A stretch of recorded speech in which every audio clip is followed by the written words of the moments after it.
Welcome back to another episode of Spiritual Teachers Podcast. With me today, calling in from Florida's Float Universe. It's such an honor to have you on today, man. Thank you for joining on. Thank you. It's my pleasure. And shout out to 5D Awakening Consciousness for putting this together. He's a good Yes. friend of mine, and he introduced us, and that's awesome. So thank you. Thanks Yeah, for having thank you, me. 5D. He's awesome, man. And yeah, thanks so much, man, for introducing us and making this happen. We got some amazing topics for you today, and I feel like we're gonna have a lot more that we're gonna cover as well. But some of the topics we are gonna cover today are metaphysics of memes, float tanks, and experiences in that realm, addiction to marijuana and how that's affecting the community and the whole world actually right now, and then what actually happened to Paul McCartney. That I'm fascinated about as well. So yeah, Peace let's and dive love. into it, Peace and man. love. Let's go. Let's dive into Awesome. it. I'd love to hear, and the listeners would love to hear how your awakening journey started. Okay, so it started right around 2014. My girlfriend at the time, I sent her off to Japan for probably a month and a half. I had all this time to myself. I would consider myself very unawakened at the time. Hmm. Wasn't into meditation. Smoked a lot of weed, but that was the extent of my psychedelics and mind exploration, consciousness, surfing, stuff like that.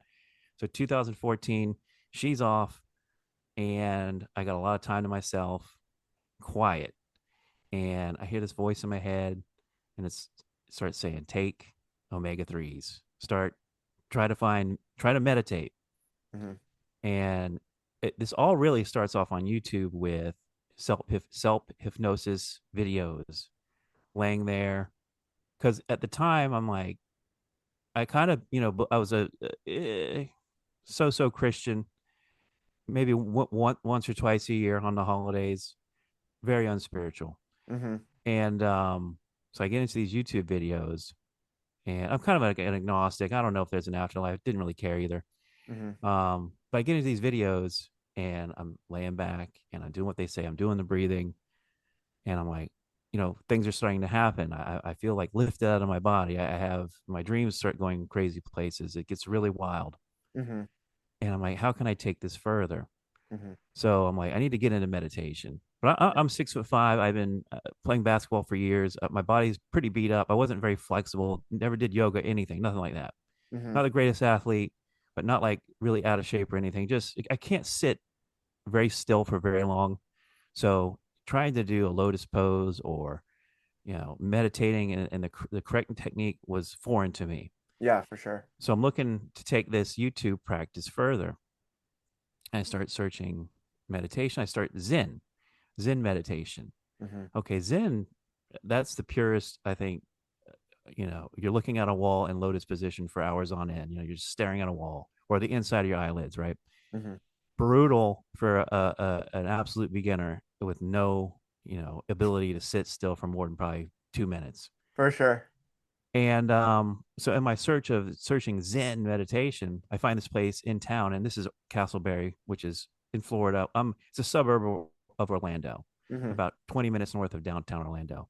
Hmm. So there's a place called Total Zen Float, and what they offer is, because I'm looking for Zen, they offer flotation, sensory deprivation tanks.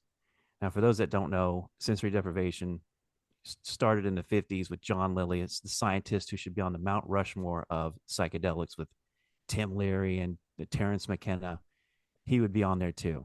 Yeah. So John C. Lilly, over the years in the 50s, working for the National Institute of Medical Science, something, he is trying to develop a way to isolate the mind, from the senses from the mind. Like how far can we push the mind? Can we isolate the mind? What will happen if we disconnect the mind from sensory input? Hmm. And so over 20 years, he's developing this isolation tank. And first you're in the water with your head up, and you're kind of standing there floating, with like a black thing over your head, like a black mask, and Hmm. just rudimentary beginning. 20 years later in the 70s, he hooks up with a guy, Glenn Perry. They invent what we now, what's behind me in the picture is the float tank, a box a little bit bigger than the size of a coffin at the time. It's called a samadhi tank, 1,000 pounds of Epsom salt heated to your body's temperature, about 93.5 degrees Fahrenheit. Hmm. And you lay there in the Epsom salt and you're floating effortlessly. It's more dense than the Dead Sea or the Great Salt Lake. Yeah, Um, it's amazing. so you've done it. Yeah. Okay, that's awesome. So I go to this place, I start doing the float tank, and the floating is meditation on steroids. And it's really good for someone who can't, and also when I try to meditate prone, like laying down, I'll usually fall asleep because if you're trying to meditate and you fall asleep, that means you're sleep deprived. So I'm Right. in the float tank and it allows me to get into the meditative state, to drop into that delta wave situation effortlessly.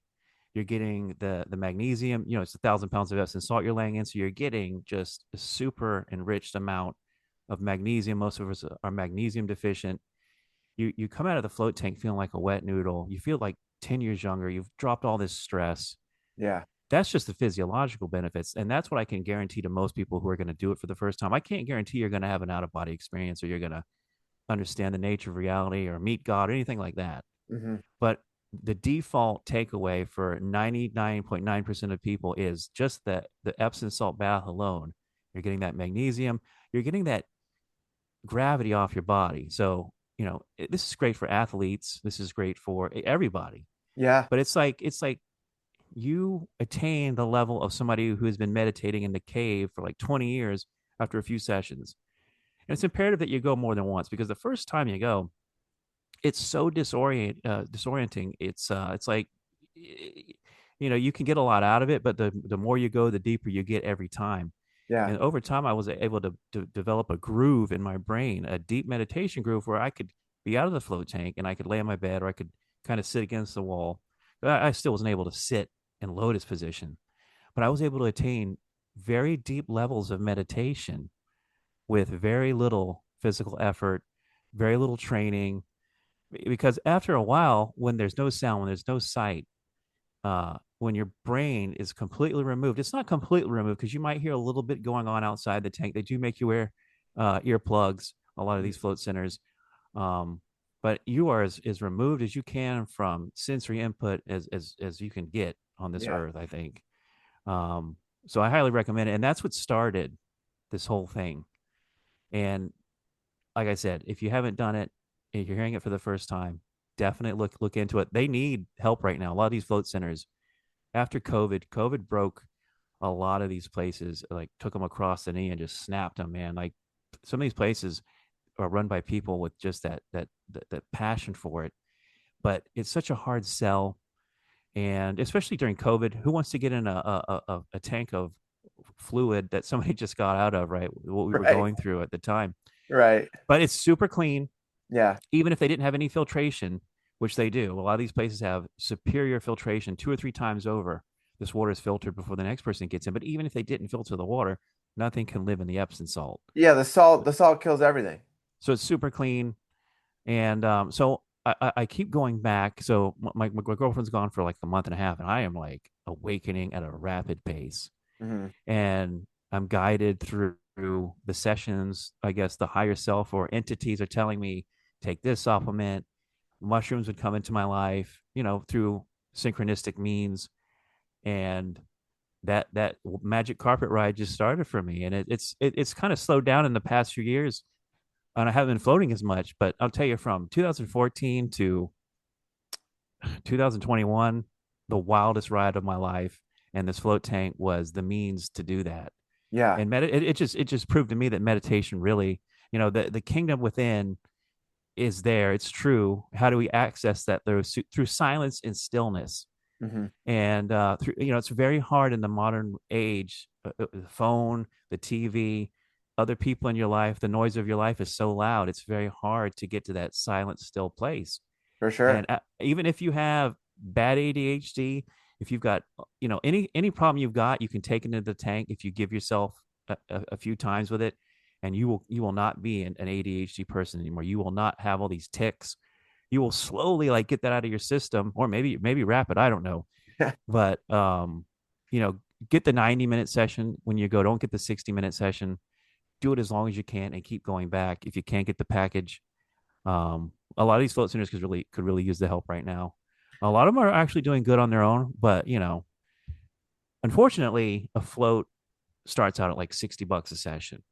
Right. So that might be pricey for some people. I mean, it's all relative, right? Cryo was super expensive. Some people thought, oh, it's worth it. It's not worth it. Sitting in a sauna, sometimes people don't think that's worth it. But for what you get out of this and where it can take you to that next level spiritually, metaphysically, physically, just, I mean, anybody that's suffering back, neck, arthritis, I mean, it's good for so many physiological issues. Forget about the metaphysical and the spiritual. That alone makes it worth it. For But then sure. it opens this other gateway of, yeah, I'm going to enter the inner kingdom. I'm going to be able, like, for example, I would use it. I was a wedding photographer at the time, and I would get it. I would take a session a couple days before my wedding, and I would envision. It's really good for visualization. It's a really great space to visualize. And so I would just visualize everything going well. I would try to set up things in my reality field that day where I'm like, okay, this is a marker from what I set up for my visualization. Some synchronistic thing would happen. I'm like, okay, this is from my visualization. So it's a great tool for visualization. Hmm. But to flatten you out, to get the inner stillness going, and to create a deep groove of meditation that you can take outside of the tank, I think it's unparalleled. And Yeah. for a while there, Joe Rogan really got the ball rolling around 2008 because he has one of these in his house Yeah. that was built by Crash at Float Lab. Rest in peace. He died a few years ago. But the Float Lab is a kind of different. This is one of the pods behind me. There's a few different kinds of float tanks. There's the rooms, which are just like what Joe Rogan has. They're just giant rooms with the float tank set up where it's just water and you just step in and you can really starfish in there. You can't really starfish too much in these tanks. I'm 6'5", but I can fit in these tanks. So I mean, unless you're Shaquille O'Neal, Yeah. you can still fit in the tank. Yeah. But there's the pods like I have behind me. There's the rooms, and then there's the boxes. The boxes are less common because the pods are usually what people want it because a lot of people have, oh, I'm claustrophobic. Now, really, you're only claustrophobic in a space where you can see it, right? Like if you get in a little room and you have the lights on and you can see the walls, then you might be more claustrophobic than if you get in one of these and Hmm. you have the lights off. Because Yeah. when you get in one of these, and you're naked too, and that's the other thing. So what you reach a point where, and this is why it's important that the temperature is 93.5, your skin's temperature. You at a certain point you completely lose body awareness. You get to a point where your body becomes one with the environment, the humidity of the air, the temperature of the water, and then there's no body, and it's Yeah. It just just feels like you're floating in nothingness. Like it's an it. infinite awareness floating in a Yeah. void. Yeah, Yeah. and it's effortless. People spend their whole lives trying to achieve these states, which is why they call the inventor called his tank the samadhi tank, right? Because it Right. takes you to a place similar to, if not samadhi, Yeah. oneness and self actualization. So I need to float more. I've just come. I've been traveling a lot. I haven't. A lot of these places, like I said, the industry's struggling. My favorite float center in town, they were going to remodel. They couldn't afford to do the remodel, and so they kind of just stopped. I Mm. was I was an owner for 2 years. I got involved with politics with my business partner, and it was vaccine or mask. That's what I mean by politics. Mm-hmm. And we went our separate ways. And eventually, the float center, which is one of the pictures behind me, this is one of the Yeah. rooms, Mm-hmm. but it was called Totals. So we ended up buying Totals in and float. So the place that I floated at for a few years that I found on Google, um, Total Zen Float, they end up closing after I left, maybe a year after I left, because I was bringing tons of people through my Float Universe account. And so I'll go back in time a little bit. So yeah, I'm floating at Total Zen Float. I'm having all these awesome experiences. I'm friends with the ownership. I even worked there for a couple months. It's awesome. I love it. Life happens. I have to, move around a little bit. It comes up where it's for sale. Me and my business partner end up buying it. And I'm living at the float center for 2 years. I'm doing Instagram lives. I'm doing overnight floats. I'm hosting people, and we're doing psychedelics overnight. Oh People, wow.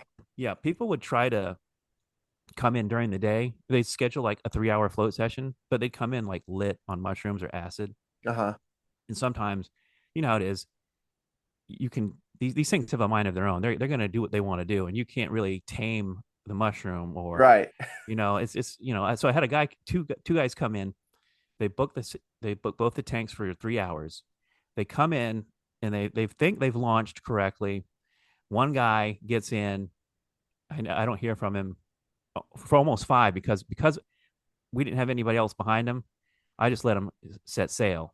But Yeah. the other guy comes out of the tank after a half hour and he's freaking out. Oh, wow. So I have to trip sit. We have a yoga room. It was a yoga studio and a float center. Oh, that's awesome. It really worked out in a lot of awesome ways, and especially when somebody's coming out of the tank and they're having a bad trip. And that's why I let his friend stay in the tank for another 2 hours. And I'm like, well, A, your friend ain't coming out. He's having a good time. And B, you're in no place to go anywhere, Right, exactly. because he was the one driving. So it's like, Right. even if I wake your friend up, you're not going anywhere. No. So it's helped me to like realize, I had neck and back issues, and it helped me realize what the source of the problem was. I had an atlas issue, the C1 vertebrae. If that's out of alignment, everything beneath it is fucked up. Hmm. And so people would come out of the tank, and I would see they're jacked up one way. Because after the first few floats, I started to notice, hey, wait a minute. I try to relax my whole body, and some parts of my body just kind of hang. They won't relax. Why is that? And through psychedelics and DMT ultimately showed me. So it's this progression of YouTube videos, float tank, psychedelics to the king of psychedelics, DMT. Hmm. Searching really, why am I like this? How did I accumulate all these problems? Yeah, So I do believe uh, there's a spiritual solution to our physical problems. absolutely. So I worked from that understanding, like, okay, if I can understand spiritually why I got to this point, I will find the medicine, the relief, and I won't repeat it. I won't repeat it. So I understood that I've accumulated these problems through basically unconscious living, work on the consciousness, and then the tools, which was the Atlas Orthogonal, which is it's just this, it's a precise measurement of your atlas and how out of alignment it is, and they use a tool with just sound wave. It's no touch, because I'm kind of anti chiropractic, because if the guy's coming in and he's got greasy hands, or he's having a bad day and he slips, it's not a precision adjustment, basically, is what I'm saying. But with this Right, right. Atlas Orthogonal changed my life. And so people would come out of the float tank, and I'm sitting there at the front desk running the show, and I'm like, you have an Atlas problem. You have, and because I could see how jacked up their body was. I'm like, Mm, do you have a neck problem? Do you have back issues? Absolutely. I'd send them to my guy, and their problem solved. wow. So I really So miss he was that era. Go so ahead. he was using sound waves to like for minor, like the tiniest couple millimeter adjustment of the atlas, the bone at the base That's of the skull. exactly it. It's Wow. they X-ray it, measure it, and they put you on the machine. It's a precision adjustment, which is why I loved it. Oh, But what do they call? Is there a name for that? yeah, Atlas Orthogonal, Orthogonal. Yeah, Okay. orthogonal. Yep. And Anybody out that's there? the name of that type of technique. Yes, and there's also the Blair method. I think it's less precise, but the Atlas orthogonal, it's a specific machine they use, and it's fairly common now. It's relatively new. I think it's like 15 years old, Hmm. and this was 10 years ago, so it was relatively new at the time. And DMT ultimately led me to that. Oh, wow. The first time I did DMT, and I was talking about this on Instagram today, and this is obviously a fairly common thing, but people will smoke DMT. And for me, the experience was, I smoked DMT, and it's like a roller coaster ride with Alex Gray eyeballs. The artist Alex Gray, the Yeah. psychedelic eyeballs are just millions of them on the walls. And I'm shooting through this tunnel, and I get to the end of the tunnel, and it's two gestures saying, "You cannot proceed. You halt. You're not going to be let in." I was locked out of the experience right at the gate, and they're like, "You need to go back and do X, Y, and Z, and then we'll let you back in." What was And X, Y, and Z? Do you mind one sharing? one of them, well, it was the unconscious living with food and ex-girlfriend, but the main one was weed, which could kind of segue into what we're going to talk about later, which was, I love smoking weed, and so much where I think it was causing I was abusing it and it was causing me problems, and it wasn't letting the DMTs would not let me move forward until I had put a check on that, and I So did. they basically said you got to build a healthy relationship with it, or did they say just to completely quit? But, quit and kind of at the time quit and establish a healthy relationship, which I ultimately sunk out of again to Mhm. a an abusive pattern with it. Just I just love it. It's as simple as that. And I'll always find ways to justify using it, which was pain, A, and B, personality adjustment. I just Mhm. want to be chill, man. I don't want to stress over things that really aren't that important. So Mhm. let me just smoke weed and be a happy camper that everybody likes instead of a pissed Mhm. off asshole. But yeah, at the time, yeah, I had put a check on the weed, and the DMT let me in, and which ultimately led to the Atlas Orthogonal, and that just like appeared out of nowhere. It was a like completely life changing thing, and How I'm did very you thankful. receive it? Did you see it as like words? Did you see it as like a message? Like, or did The it? TM the TM the DM I can't even speak. The DMT told me it would appear to me the next day, and it did through like a random search online. Oh wow! Never heard of it before. Oh wow! So it was a very magical ride I've been on, and I think uh in the non-drug world where people achieve enlightenment or samadhi, I think it can be sometimes just a little blip. You're not fully there. Like you can go up and you can sink back down. I think that's happened to me a few times where I've reached the mountaintop. And both with drugs and without drugs, through the float tank, through meditation, through inner work, high highs of bliss and oneness. And I've also, and through injury, I think is what it was the main cause where you get in a car accident or something. And I think it's directly related to the spine, like a television signal antenna.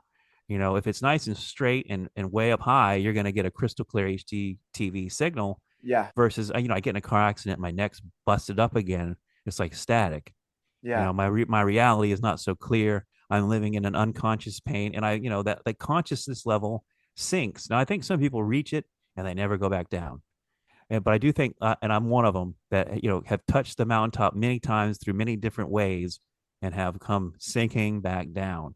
I I think what you mentioned is really important is um the spine being straight and aligned is a really important key to keeping the energy flowing and to reaching those higher states. When I've worked with different plant medicines, my body needed that alignment before it could take me into those other states. Kind of like the gestures for me were that my spine needed to align and be fully like well, absolutely. completely. That's why the atlas was so Yeah. important for me to get Mhm. that vertebrae in alignment, that the Yeah. signal could go all the way, the snake could reach all the way to the top. And I Yeah. also think, to segue a little bit to a thing we weren't even going to plan to talk about, but I think this is really important now that I think about it. You know, maintaining a high level of sexual energy, meaning not just sex, but jerking off, masturbation, Holding the uh, seat. yes, semen retention, and at a higher level, which I have not reached yet, which is to be able to play with those energies and not waste them. Right. Have conscious sex. But definitely once the spine is straight, then because if you're jerking off, I think you're wasting all that fluid. It's like it's leaking out of the bottom of the system instead of pushing its way towards the top. Yeah. So once I got the spine straightened out, everything really was in place for a while. And then I don't know what happened. My karma, car accident, another car accident. It wasn't Mm, even my fault. It's just you're driving along, and bam, somebody t-boned you. Just nothing I could have done about it. So yeah. I'm like, how the hell am I sitting on the mountaintop of an enlightenment situation here, running the float center, spine is straight, sexual energy under control, and then bam, back into the pain world, back into the weed, back into the unconsciousness. So Well, it's been there's a point I'd like to add to that, and I think that we've talked about this on the podcast a few times, but basically, integration is really important. Taking what you've learned in those experiences, whether that's meditation, psychedelics, whether it's some sort of plant medicine, whatever it is, but actually taking everything that has been received in those messages and integrating it into our life and into this reality. And a lot of people in those spaces, aren't giving themselves that time and that space to really integrate. I agree. And I think it's also a test of your mastery, which is like, okay, we've given you the tools. You've gone through the course once. Are you, what did you pick up? What did you learn? Can you take the tools that you just accumulated over this journey that you just had and, reintegrate or, use these tools and, do better than last time? And so that's kind of where it's been. I get up, I get knocked down. I get up, I get knocked down. I'm like, well, why do I keep getting knocked down? So for me, the only thing, it's like diagnosing a car or something. You keep pulling things and pressing buttons and, try to figure out what the damn problem is. And it's like, oh, wait a minute. The only thing I really haven't taken off the table is weed. Through this whole Mm. journey, yes, I've minimized it or I've become more conscious with it, but there has never been a point in this 15-year journey where I took it completely off the table for more than probably, you know, I've just recently passed my longest, which was 3 months. I'm at 4 months now. No use at all. Now, I'm not completely sober. I'm not like I'm sitting here a drug addict either, but I still use Kratom. I picked up a nasty Kratom habit over the past 6 months. A lot of So it's people like, don't even know what kratom is. oh well, I recommend unless you want to deal with opiate withdrawal, don't get involved. As much as it has been a wonder drug, so what happened was I had another incident where I get into yoga 2 years ago. I had a breakup with an ex girlfriend. I hadn't let myself go completely, but I got worked by that last girlfriend, and so I'm in this state where I'm like, okay, I need to, start the ball rolling again towards higher consciousness, get back in shape, and da da da. Let me find a yoga teacher. And I do what I always do. I let the universe bring it to me. I don't go out seeking. I really don't Best try to, way. exactly. I don't try to seek. I say, let the universe, let the tribe match my vibe type deal. Let it happen.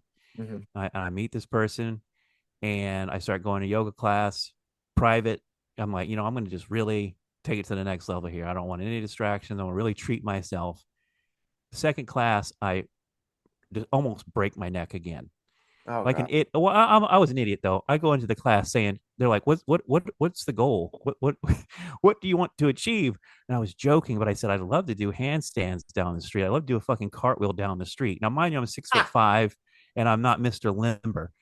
But that was my goal. I was joking. Well, Uh-huh. this person, and I don't think they were the best teacher. They did refund my money, thankfully. But um, second class, they're trying to get me to do a handstand, and I just slipped, and bam, 200 pounds of force right on my neck. It's amazing. I'm not in a wheelchair, so Wow. I have two jobs at the time. I need to perform, Hmm. and one of them is traveling across the country. I'm in Salt Lake City of all places, and I discover 7-OH. You ever heard of 7-OH? No. It is a kratom alkaloid. It is a derivative molecule, and they just keep tweaking the molecules to keep these drugs legal. Uh-huh. Because kratom in a lot of states isn't even legal. It's classified as a Schedule 2. I don't know if it's Schedule 1, but it definitely is definitely not legal in a lot of places. Hmm. But so the 7-OH, it is like I said, it is a kratom alkaloid. It is 30 times, 40 times more potent than morphine. It works. Whoa. It's short duration though, and the withdrawals are bad.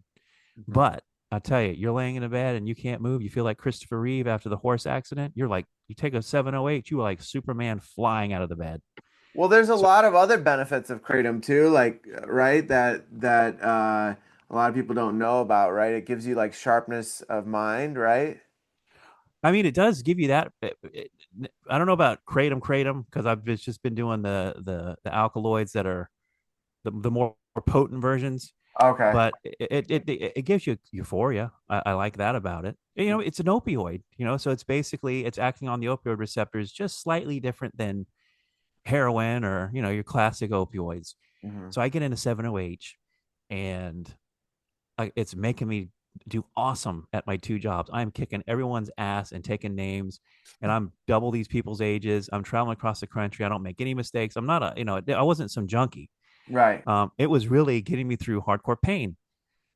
I finally say, you know what? I got to go see the neck doctor again. I find, because I'd moved to Wisconsin, and I find, because I didn't have my normal doctor. If I would have had my normal doctor, I probably would have had my neck looked at sooner. But I'm a not a tough guy, but I'm like adverse to going to see a doctor. I'm a typical guy in a lot of ways, where it's just like, I don't want to go to the hospital or a doctor if I don't have to. I'll really punish myself in that respect for a long time, and I Yeah. did.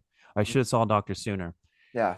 but I saw the doctor, and she's like, "You fractured your neck," and I'm Oh, like, wow. but this is like a year after it happened. Yeah. I've been in that much pain and on an opioids that long, and I'm like, what would have been the outcome had I gone to see a doctor immediately? She's like, basically the same thing. You would have just had a legal prescription opioid versus the gas station, head shop opioid, which I was taking. Okay. Now, 7-OH has been, for the most part, banned across the country. Because, like I said, it's 30, 40 times more potent than morphine. And the withdrawals are terrible. And it's Mhm. very addictive. Like, if you go online to these subreddits about quitting 7-OH or 7-OH subreddit, people are like racking up their credit cards, failing relationships, Jeez. hundreds, not hundreds, tens of thousands of dollars in debt. Some of these people, because it's short acting, it's addictive, but you're not going to really nod out. And it's a weird drug where it has a ceiling effect, meaning if you take too much of it, you're going to be punished. You're going to be throwing up. There is a Mm. limit to what it'll allow you to take. And that's what Okay. happened to me. The first time I took it, I actually had taken too much. I said, well, I'm one of these guys. It's like, it says take half. Let me take the whole thing. Mm. Um, kind of an idiot in that way. But the first time I took it in Utah, I did feel a little warm and, pain went away, but I'm puking in the toilet. Right. So I get hooked on 7-OH for a while, finally kicked that. Now I'm still using Kratom to get off of, I pulled back. I've got off the weed for 4 months, and I'm just right at the end of my Kratom journey. So I don't recommend Kratom to people Hmm. unless unless the pain outweighs. And this is how it was with weed too. Pain, it was why I justified. I'm like, okay, the pain and the pain relief and me being a good functional person is worth the downsides of marijuana, or in this case, Kratom. Yeah. I'd rather be functioning and spending a little bit of money on something that keeps me functioning versus not functioning. Hmm. But weed, I got to a point where I'm like, basically, and I think this is for a lot of people, it's their addiction is psychological. It really is. And if I want to piss people off on Instagram, I got a nice psychedelic consciousness, higher consciousness account floating all this. And a lot of these people like me smoke a lot of weed, and Uh-huh. they don't want to hear that their panacea, their cure all, their godsend is addictive. Hmm. And when they pull back, yeah, you know what? You pull if I smoke weed hardcore almost an eighth a day for like 15 years. Wow, that's a Uh, lot. I mean, crazily enough, I meet people that are like almost an ounce a day, which I don't believe that. But what else are you That's like doing all day? Snoop Dogg levels. You're not even doing, I don't even think he does it that much. But yes, Uh-huh. that's like Willie Nelson, Snoop Dogg levels. Hmm. And they get pissed off. But I'm like, I've noticed a lot of people, and when I pulled back, I would look at people I wasn't even following, closely, or I would just have it on my algorithm. Oh, this person's quitting. Oh, I just quit for 90 days. Blah blah blah. And I don't know what your weed situation is, but for me, I pulled back for a couple weeks, and I've quit multiple times for a couple months. And I'm like, okay, the first 2 weeks are going to be maybe a little sweating, maybe a little, you take a sleeping pill, because sleeping is going to be a little rough. Some Hmm. people get nauseous, they can't eat. Some people can't eat without smoking weed. Um, Yeah, it's but crazy, man. I feel lucky because when I was in college, I experimented with it. I had a buddy who was a dealer, and he was a good friend, and I probably was into it for maybe 6, 7 months.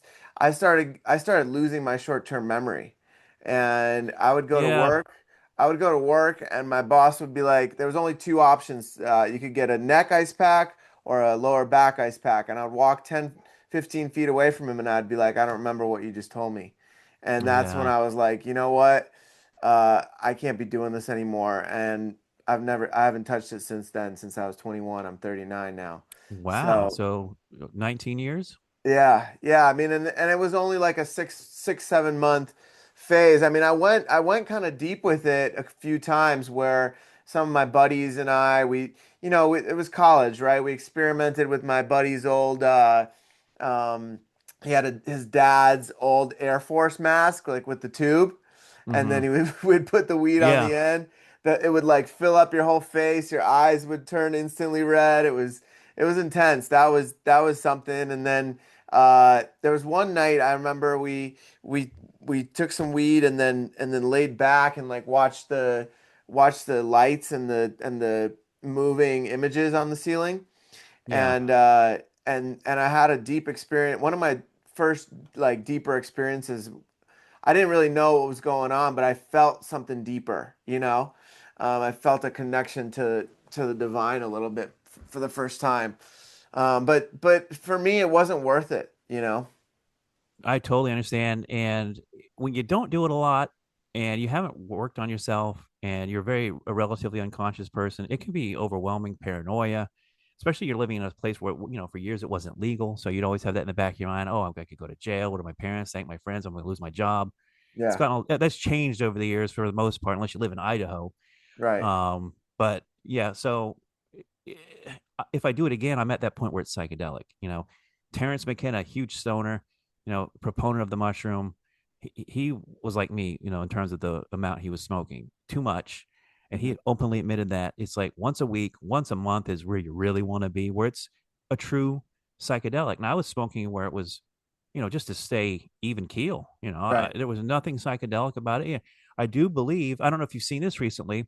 One of the things that came out in the Epstein files was, oh, we can't brainwash people that smoke marijuana. Mm. People that smoke marijuana are less, our psyops don't work on those people. That was something that was Yeah, like, I saw that. I was like, whoa, that makes sense. You're open to things. I do believe personally, and I've seen this, like my favorite combination is LSD and weed. And I've seen this many times with just weed, but especially with LSD, especially in the float tank too. When you smoke weed, it relative to where you are energetically. So if you're in a high space, high vibration, you're opening a portal to the angels.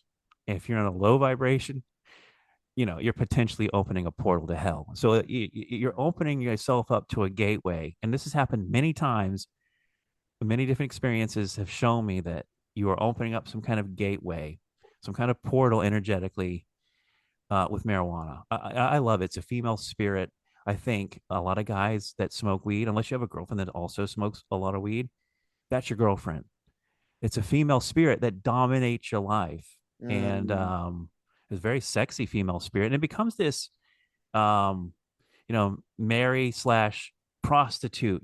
Like I said, the highs and the lows. If you're cool with it, you respect it.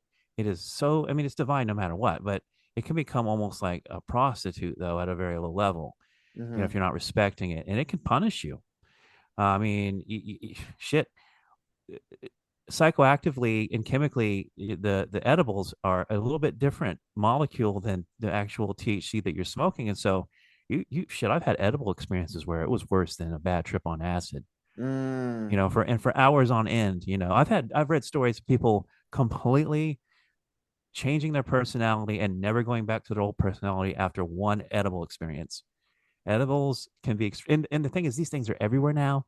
They're Yeah. unregulated. They're at gas stations. They're at head shops. Yeah. Florida is only medical, right? But I don't know how much you're into weed and what but there's a weed called THCA, and it is it's kind of like a just a little tweak of the molecule where it's not psychoactive unless you put fire to it, smoke it or heat it. So Mm. it's a loophole weed. So before in Florida, you could only get weed if you had a medical card. Right. Now that's at every head shop under THCA. The cops don't even care anymore because Hmm. of this loophole. Even in Wisconsin, just right there with Idaho, with really a conservative state in regards to drugs. And part of Wisconsin's problem is they're a drinking state. By capita, by far, the biggest bunch of alcoholics in the world. Hmm. They will drink any country, any state, any city under the table. Yeah. Wisconsin. So Hmm. there's a big union there that wants to keep marijuana out for the sake of alcohol. Now I don't know if you noticed this or not, but this last Christmas, this holiday season, alcohol sales have been really low, and Oh they're blank. man, it's like yeah, I saw some crazy statistics that like the new generation of kids that are like 21 now, very few of them are drinking. And a lot of them are smoking weed. Yeah. But yeah, a lot of I think just in general, like humanity is raising its consciousness, Hmm. and there's a reason they call them spirits, right? I don't know if Oh you yeah. had experience with alcohol, but I've had experiences with alcohol where I've literally sat in a bar, stoned. I wasn't drinking. I was sitting there stoned, and I'm sitting there watching spirits go from one person's mouth to the other person's mouth. These are people drinking alcohol, drinking literal, whiskey, gin, rum, spirits. Hmm. It's the reason they call them spirits, gin, Yeah. Jinn, the gin, like the Persian version of, spiritual stuff. Yeah. But alcohol, alcohol, vibrational poison. But hey, it's a social lubricant, and I don't think it's going anywhere. But what I was getting at was during the holiday season, you'd see so many stories about CHS, which is cannabis. I don't know if this is the way I say it, cannabis hyperemesis syndrome. But Mm. basically, your endocannabinoid system gets so overloaded with the vape, because vaping weed at 90% THC, your endocannabinoid system is like overloaded. And at a certain point with this syndrome CHS, you're it's called scromiting. You ever heard of scromiting? No. Scream vomiting. People are in their Oh. shower people are in their showers scream vomiting because they've overloaded their system with THC. Now, this is a little bit of hype. This is a little bit of like trying to scare people, but it does exist. I've never had scromiting effects, scream vomiting, but I Hmm. have gotten to the point with my weed consumption when I was doing vaping, smoking, the pin too. Like you can just, if you can ghost a hit, you could smoke weed on a plane in an airplane bathroom if you could ghost it. People that don't know what ghosting is, you hold the hit in so long nothing comes out. Oh, wow. That's what ghosting is. You take a hit Okay. of smoke or vape and you hold it in so long nothing comes out. It just absorbs into your body, right? 100%. Wow. So, the CHS. So these alcohol companies, these were sponsoring stories in the media, big stories, New York Times, what's the one out in LA Times, big stories about CHS and people being poisoned by marijuana, trying to scare people into going back to alcohol. Mm. So, there's always somebody at the end of the string pulling it that has money that they want to make or they're losing. Right. They have a reason to do it. Well, But I don't want to cut you off, but go ahead. what was your reason for what was your main reason for taking this break or quitting completely? Well, I'm getting older and I want to see what life is like. After 15 years of constantly, like literally nonstop, pedal to the metal, Yeah. what is life like sober? Am I missing anything? It's been a great financial break. I've saved money. Yeah. My head's been clearer. I've also, so here's the thing. So I got to a point and it's like, okay, why has this been so hard to quit in the past? Part of it was a mental buildup of like, hey, this is, quitting sucks and it's going to hurt. But once you do it a few times and you learn some tools, like, okay, not going to lose sleep because I'm going to take a sleeping pill. I'm going to take some melatonin or something. Hmm. Okay, I'm tough. I beat harder drugs. I can do a couple nights of, you know, breaking free of marijuana, which is why I say for myself and most people, it's psychological because I would always justify going back to it because I had pain. Hmm. Now, in these past 6 months, I've really solved my neck and back problems. So I've gone back to the Atlas Orthogonal. I've done the exercise. I've done everything I consciously can to move away from pain, and also at a physiological and not physiological, a psychological level of saying I'm healed. Hmm. You Yeah, that's not huge. not being a constant victim. Well, I think that was part of it too. It's like, oh, I have back pain. Oh, I have neck pain. I'm a constant victim. This story you're telling yourself that the mind, the body follows the mind, which is another Yeah. thing I learned from floating. Everything starts upstream in the mind, and everything works downstream into the body. Yeah. So it's really important what you're feeding into your mind, or how still your mind is, or what ideas you latch on to, belief systems, which is I think why you also need to do unconscious, shadow work, dig deep, go inside. What belief systems have I picked up over time as a child, programming from school, friends, family, that I've unconsciously you know, brought into my life as a pattern.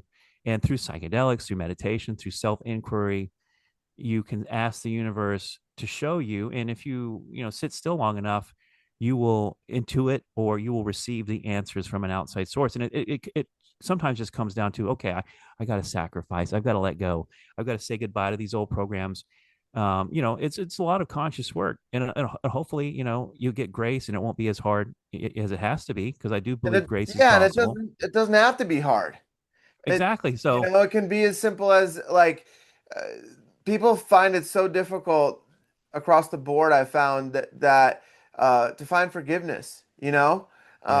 and that is such a huge piece because the only person suffering from the self not forgiving is the self, right? The other person's not feeling any of that, and we're carrying the people that are holding these Absolutely. grudges, yeah, are holding it all on their shoulders, and then it manifests. It manifests as different dis-ease, as these different pains in the body. It manifests as um, like different symptoms, right? That it just depends on the person, but it's gonna go. The energy has to go somewhere, and if the mind is constantly ruminating about it, or if it's in the subconscious already, it's been pushed back.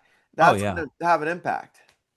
It's like the Buddha says, when you're holding a hot coal, anger is like holding a hot coal. You're the only one that gets burned. Yeah. So, but so for me, it was realizing, okay, I've gotten rid of this pain, and the second reason was, okay, I smoke weed because I want to be a more affable, friendly, looser. Because I can be curt and to the point, and I can be a brutal asshole sometimes, and I don't want to be that way. I don't want to consciously be that way. Hmm. So we would always take me to that place where I'm like, you know what? I'm awesome. Everything's chill. No big deal. I'm not going to worry about anything. It's all good, bro. But Hmm. I need to be like that without the crutch. Hmm. So this last time around, I really also worked on the anger, consciously worked on the anger, saying, you know what? And I've gotten the work has worked because I'm not, like I was 6 months ago. Hmm. So now I don't have the psychological excuses to go back and say, okay, I need weed. Oh, I'm in pain. Oh, I'm an asshole. Hmm. Now it's just, okay, we're gonna, it wasn't much of a white knuckle, like sweating through the pain, and it was no, it was a really pretty easy physiological quit. I think for most people, it's psychological, the hold that it has on them, the crutch that it is for whatever reason. Some people, like I said, need it to eat. They cannot eat food. They've told themselves through repetition, through their belief system, that I cannot eat tonight unless I have my weed first. And that's how I felt about, oh, I can't be a chill, nice guy until I have my weed first. No, we got to I work think through you're a that. very chill, nice guy. Well, I think, I've done a lot of work, but 10 years ago version without weed, I'll rip you in half, without thinking twice Right. about it. So, Right. it's a process, Yeah, for but, sure. but the float tank led to the psychedelics, which, okay, so now we get into the memes. And so I get to this point where, um, I hadn't the account started right around the same time, 2014, 2015. I started the Float Universe account, and it is an outpouring of all these things that I'm going through. And I first started to do, little, have this program where I can do paintings on my iPad. I started to do paintings about my experience and all the cool things that were happening in the float tank psychologically. And it wasn't really going anywhere. And it was, it's very niche as it is floating, and it still is. Hmm. There's not a lot of people talking about this space, which I'm kind of lucky to still be in, and kind of have a good foothold in, because I'd love more people to come into this space, but it's so niche. Hmm. But I realized, like, I started to realize that memes are what's getting traction, like online. It's what I like. I find them hilarious. I've Yeah. been in the meme game prior to Float Universe, not as a meme creator, but a meme enjoyer. And I don't know if you're into memes at all, but I go back to the days of like Brown Cardigan. I don't know if you know anything about Brown Cardigan. Brown No. Cardigan is not really in the game like they used to be, but a big OG pre smartphone. You go online and look at their website, and it's, Mm. memes, like the first memes With like the frog, or did that come later? that comes later. Okay. um just internet memes. And Okay. so I realized, I'm like, and Terrence McKenna was a big proponent of memes, which is why I feel it's such a blessed thing for me to Terrence McKenna. If he was still, I don't know, are you a big McKenna fan, or do you know much about Terrence Yeah, McKenna? I Okay. think Terrence McKenna is awesome. Okay. I'm sure your audience does too then. So McKenna was a big proponent of memes, and it's the smallest form of, communicating an idea. Comes from Richard Dawkins, the term. But so I realize, if I'm going to get any traction with Float Universe, floating and connecting, it's going to be through memes. And I was ultimately right. And so I look at memes as like, okay, we're all on our phones all the time. It's one thing. that we're all connected to. And I say, oh, I if you're just scrolling, I can microdose you with an idea, because microdosing was popular at the time too, microdosing psychedelics Hmm. for optimum performance in the workplace. Yeah. Take a little bit of acid and make your CEO's bottom line that much greater. But so I'm It's such like, a crazy, it's such a crazy concept.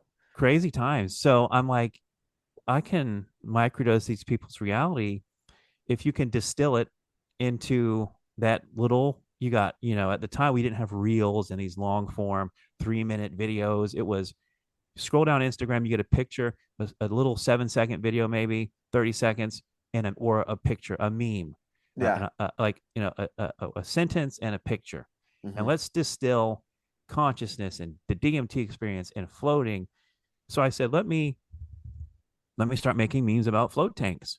Hmm. And that's what I did. So I started connecting with other influencers.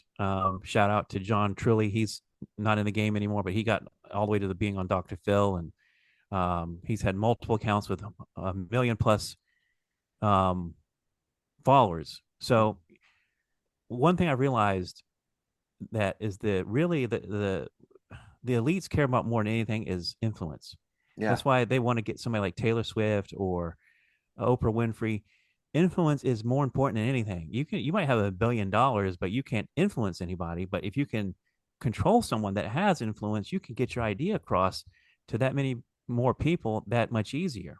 Hmm. So that's why these elites want to control celebrities is the amount of influence, like Lady Gaga, like how many millions of people did that person influence, and just like that. So I just realized that influence was important, microdosing their reality. And so the float universe is kind of slowly, and it's had its moments. I had big moments, and I got shut down big in 2020, 2021, where I A lot of started people to, did. Yeah. I had to address, cause part of me and what I've come back to is unity consciousness. And I did kind of split in 2020, 2021, because you do have to make a decision. Where do I stand on certain things that For everybody's sure. talking about? For People want to sure. hear. And I want to be truthful. I think that's the number one thing I have going for me, which is I've always been truthful to my audience, even if I have to look stupid or I have to go back and readjust my position. I'm like, I was wrong. I'm not afraid to admit I was wrong. Hmm. I want to challenge myself. I want to grow. If I'm wrong, I want to know. Yeah. But I also people want to know where I stand on the vaccines and the mask, and is this fake? Is this a psyop? And I was over the target so many times that I was just so close to having. I did have the account taken away from me for months, and well, I don't know if I've got somebody out there in the FBI, the CIA that likes me and said bring him back, but they did bring me back, and I was doing I did ultimately 5 episodes with 5D Awakening Consciousness. That was when my podcast was really going Hmm. where I was big in the Q movement there. I don't know Hmm. if you got into that at all, Yeah, for sure. but I was knee deep into QAnon Hmm. especially in the beginning. I'm like, oh my god, all these things are happening. It's really true. Now the thing is, I dropped it over the past year, but then I didn't get back into it. But Epstein, the list coming out, and all these things, the revelations. I'm like, okay, see, I was right about 90% of these things. Mm. I dropped them and I let them go. I said, this is not unity consciousness. Hmm. Because here's how I look at it now. It's like, okay, sometimes I hate it when I'm a fan of somebody and then I realize they have an absolutely shit take on something, Mm. and they really want to spread it and put it in my face. I get it. You have, your beliefs about things. You have, whatever. Keep it to yourself. Or, so for me, it's like I don't want to turn people off from the floating or the psychedelic experience because they might not agree with my politics. Right.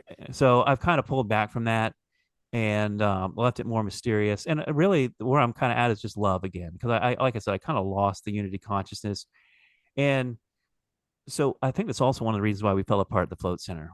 We, as a group, I would consider her awakened and enlightened too at the time, my business partner, and basically she said at the end, "You've lost your oneness," and I don't know about you, but I do believe that the universe is we're all one. Everything is literally For vibrating sure. a frequency of the hologram, and that's God too talking to me.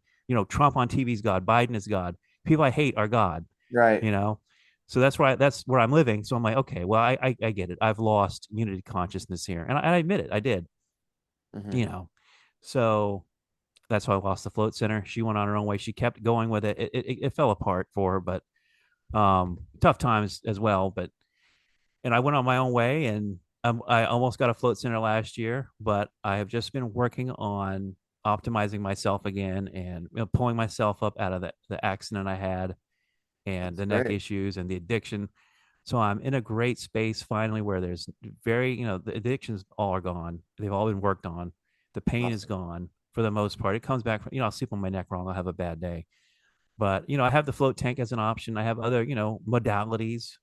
I'd like to explore, light therapy more.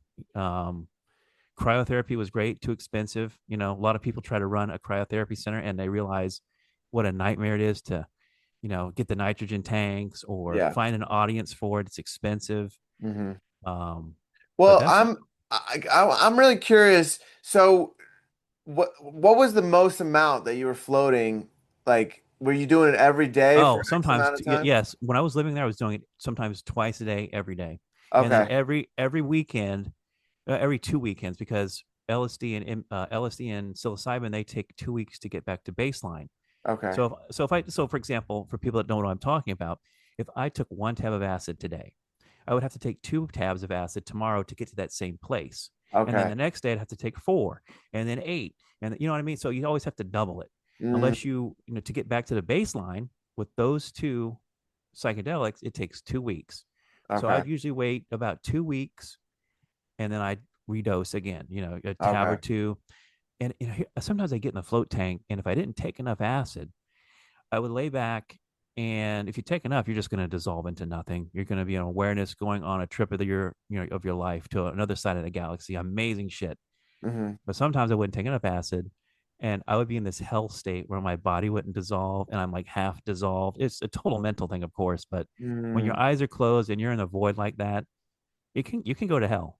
I had a guy float in the float tank, and he was very spiritual like me, and he smoked DMT in the float tank. He laid back, and he said he saw Baphomet, and he said too many meat eaters are floating in the float tank. Now I said, look, bro, I think that is a reflection of your psyche, because mm, ultimately I haven't come to the conclusion: are we entering objective realities, or are we entering subjective realities that are a reflection of our own mind? I'm a believer personally with psychedelics, for the most part, that these are subtle reflections of ourselves. Where do you mhm. stand on that? Right. Yeah, I would agree with that. I would agree with that. I think there's certain aspects of it being universal. Like for example, on DMT, they've done like studies where they've interviewed like over 1,000 people and they've all seen the same. Uh, what do they call them? The Um, the the the elves. yeah, the DMT elves, or the Yeah, or the the DM, jesters. yeah, the gestures, they see the eyes, like you were saying, they see a lot of these common things, which is fascinating to me that across the board, it's like those are the entities that you're encountering along the journey, and there's something to it. Like what is that about? Why is it taking those so many people across the Oh board yeah, through the same stages? that blew my Um, mind. Why I went to a space where I'm like, holy shit, Alex Gray is. I went to the Alex Gray place. He's painting from an objective reality. Like, yeah, you know what I mean? Like, the art was the same. I'm like, whoa, he is just literally. I get goosebumps on that one. He is yeah. literally. We're going to the same place. Hmm. Yeah, yeah, and then I think there are definitely some subconscious aspects of it, especially if that person hasn't done the deeper work. Those are going to manifest in their experience, right? And Yeah, and I feel like depending on the medicine, it's like it won't let you go further unless you work through those things in that journey. But if you do, and you clear it, and you find that genuine forgiveness and feel the pain and like integrate all that back into love and see the oneness like you were saying, then it allows for that next layer and the veil opens up more. And so I think it can definitely be both or one or the other depending on where the person's frequency and how much work they've done on themselves. it's a very fascinating thing with psychedelics that, for the most part, they are self-regulatory, meaning either they won't let you in, or for example, mushrooms. You're always going to get the trip you're going to get no matter the dose, because I feel I've seen this many times. And here's my story. So one time I'm really cleaned out. I did the work. I fasted. I recommend people fast. Prior a couple weeks, couple days, couple weeks if possible, days. Minimum. And you're talking Mush. about a water fast, right? I mean, light fruit. Don't eat cheeseburgers and garbage before you're about to go on a trip Yeah, and try to gain some insight. for sure, for sure. Because it's less that psychedelic has to work through. For Hmm. one thing, and Yeah. on a physical level, I don't have to work through layers of McDonald's and Burger King and Wendy's and Taco Bell. I've got a straight shot to the gut. Now, so I did all the work, clean, mentally, vibed out in the zone, and I'm hosting as the uh, trip sitter. I'm hosting people that have really never done it before. I lay out about, I don't know, 5-6 grams of mushrooms on the table. I say my basic way of doing things is take what you feel you need to take. If you need to take more, the mushrooms will tell you during the trip. That always happens. The mushrooms guide. And Hmm. so I'm like, I'm going to take just this little tiny little piece, probably half a gram, Hmm. nothing. And these people are taking 2 or 3 grams. They're having a great time, vibing out, just blissed, not overloaded. I am on the ground shaking and sweating, and I'm the pro, right? I'm the expert. I'm like, I'm getting my ass kicked by half a gram. Hmm. And then there's times where, again, did the setup, all the set and setting, and I'm taking the fabled 5 dried grams, Hmm. nothing happening. Oh And I wow. know, and I know they're good mushrooms because they'd worked before, and you know, and I said, "What's the deal, mushrooms?" I went back later on another trip. I said, "What's the deal?" The mushroom said, "We control it. It doesn't matter if you Mm-hmm. take 10 grams or 2 grams or a microdose. Mm-hmm. We're always going to give you exactly what you need." Mm. So and Yeah. that's why I find fascinating whether the DMT locks you out or the mushroom is going to give you what you don't expect, or nothing, or an overload. It's always what you need. Even a bad trip, I think, are good trips ultimately.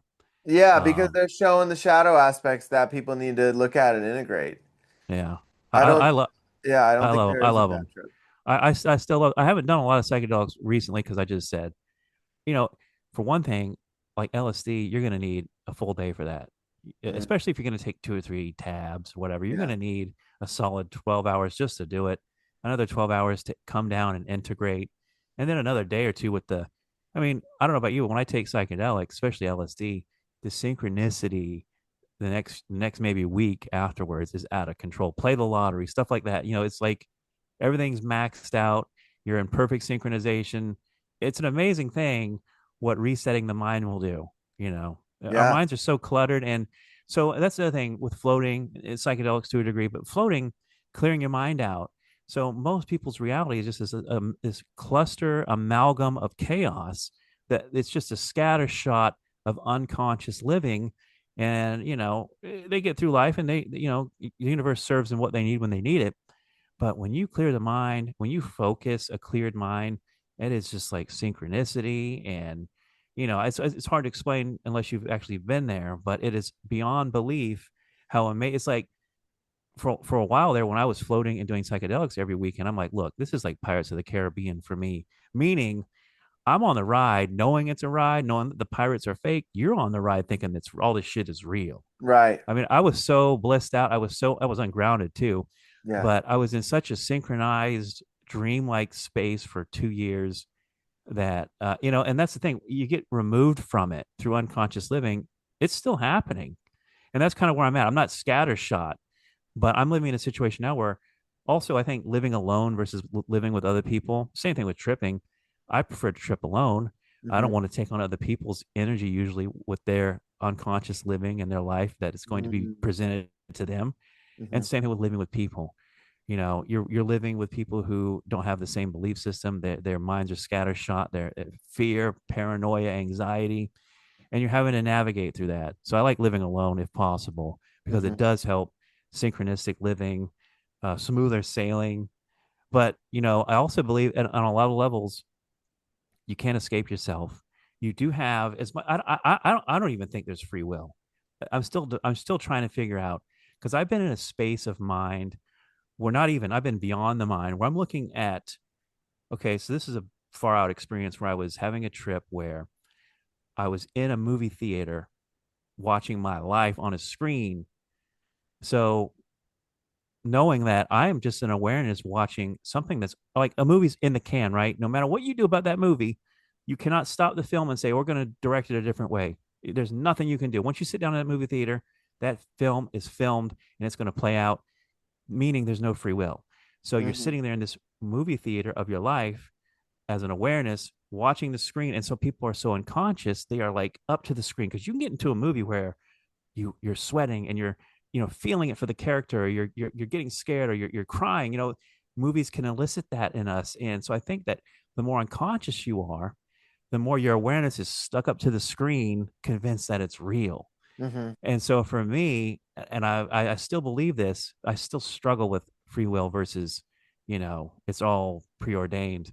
Hmm. um that I'm just in a movie theater, and the more enlightened I become, the more still and quiet I can get back to that space where I'm like, oh, because once you realize nothing matters, you're actually free. Now, some people will say that's kind of sad and hopeless, but on the other side of the scale is, once you realize there's nothing matters, you're really free. Hmm. But it's hard to explain unless you've been there. I try to Right. explain this to people, and sometimes I can't even fully articulate it. But the No, best you're doing example a is, great job. It's like being the observer of the movie or this experience of the Matrix, right? And I've been really contemplating this a lot lately, where I start thinking about, like, okay, I want to manifest something. Let's say I want like a specific item, right? And then I'm thinking to myself, okay, is am I manifesting this item because my my journey, my something inside me knows that I'm gonna get this item, and it's gonna give me some sort of reassurance and some sort of knowing, like, okay, my thoughts created that, but was it that my thoughts knew that that item was coming, and oh, so, dude, we're on you the know what I same mean? level. I've been see that was my problem I've had for years. I'm like, that exact way you've explained it was like, did I manifest this, or did my awareness know it was in the future coming? Right. I've been totally stuck on that for years. Yeah, it's I don't been know what the answer is, but I it's do really not interesting. think we have free will. I do not think we have free will. I think we have the illusion of free will, but I think it's like an exploded view of reality where you get so far removed from the play, the screen. You realize you're in the theater, you're this awareness sitting, and I've had this many times on acid too, at many different variations on the theme of this same thing. But I'd like to re-examine again soon once I have the space for it. I Hmm. love to just go get a room on the beach. When I didn't live in the float center, what I would do was I'd get a room on the beach, clear myself out mentally for a week or two, fast and fruits, juices, water, and then yeah, take acid, sit on the beach, sit in the hotel room. I mean, one time I was channeling. I mean, when I was doing no fap too, because Steve Jobs is a big practitioner of semen retention. Excuse me, semen retention. So I took, I was really obsessed with Steve Jobs for a while, Hmm. and he was big on semen retention and meditation and LSD, all these things. And I kind of put it all together, and I went, I think, 9 months without any kind of sexual activity, no jerking off, no sex, nothing. And I think I had channeled the ghost of Steve Jobs. Now, Oh, wow. long story short, he was lamenting about our use, of the phone, and did he invent something? Did he help, bring something into the world that, but I think like any tool, it's how we choose to use it. Same with AI. Hmm. I'm not really afraid of technology, and it is what it is. Can't I think what is God? Why has God put us here? But to I think there's divinity in that, and I'm not going to get into that. But ultimately, I channeled Steve Jobs, and it was a wild night. And I also I encountered the guy for the first time. I was surfing through. I like to surf the internet when I'm doing acid sometimes, and I come into contact with the smartest man in the world, and it was like the wildest thing. I was like talking to him in my DM. He's he's no longer the smartest one because now it's a Korean guy, but it was Chris Langham. That guy, he was like a big guy, like he has a huge head. But I'm like, wait a minute, there is a correlation between intelligence and semen retention. I just know it.